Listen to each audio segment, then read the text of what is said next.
Why do alcoholic men develop man boobs and other feminine traits? Well, we know estrogens produce feminization, and our liver clears estrogens from the body, and so the original theory was alcohol-induced liver damage leading to the retention of excess estrogens.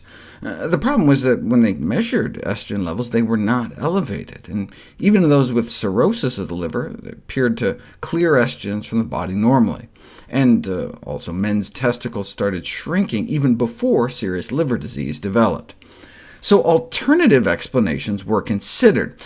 Well, if it's not due to estrogens produced endogenously, meaning within the body, maybe alcoholics are being exposed to exogenous estrogenic substances from dietary sources, maybe from phytoestrogens in the plants that alcoholic beverages are made from.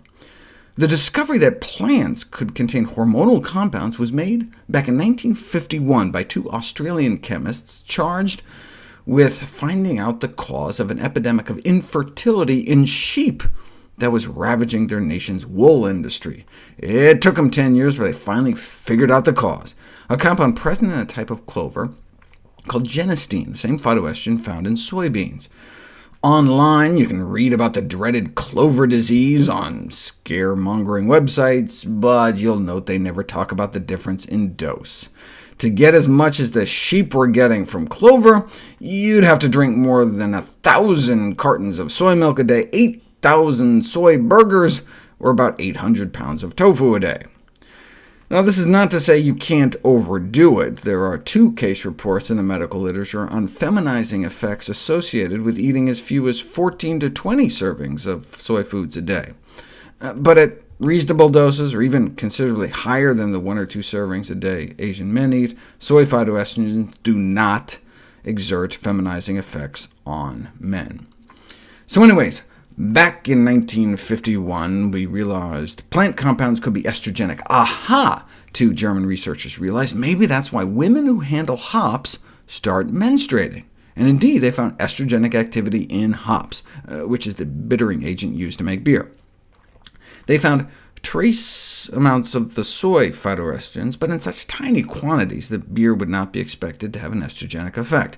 But then, in 1999, a potent phytoestrogen called 8-prenylnaringenin was discovered in hops. In fact, the most potent phytoestrogen found to date, 50 times more potent than the genistein in soy, an obvious explanation for the menstrual disturbances in female hop workers in the past. Now that we have machines to pick our hops, our only exposure is likely via beer consumption. But the levels in beer were found to be so low they shouldn't cause any concern. But then in 2001, a study on a hops-containing dietary supplement for quote-unquote breast enhancement raised the concern that another phytoestrogen in hops called isozanthohumol might be biotransformed by our liver into the more potent 8-PN, which would greatly augment the estrogenic effect of hops.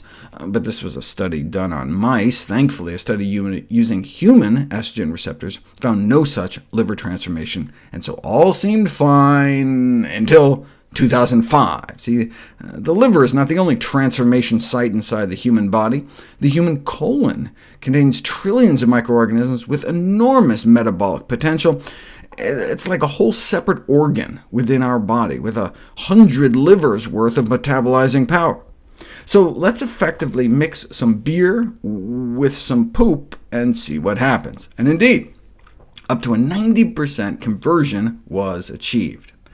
Up until then, the concentration of 8-PN in beer was considered too low to affect human health. However, these results show that the activity of the intestinal microbial community could more than tenfold increase the exposure concentration.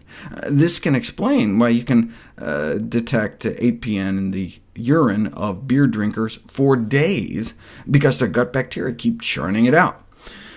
Obviously, the amount of straight 8-PN in beer is not the only source of estrogen effects given this conversion. So, a decade ago, the question remained, might drinking too much beer cause estrogenic effects in feminized men? I'll give you the 10-year update in my next video.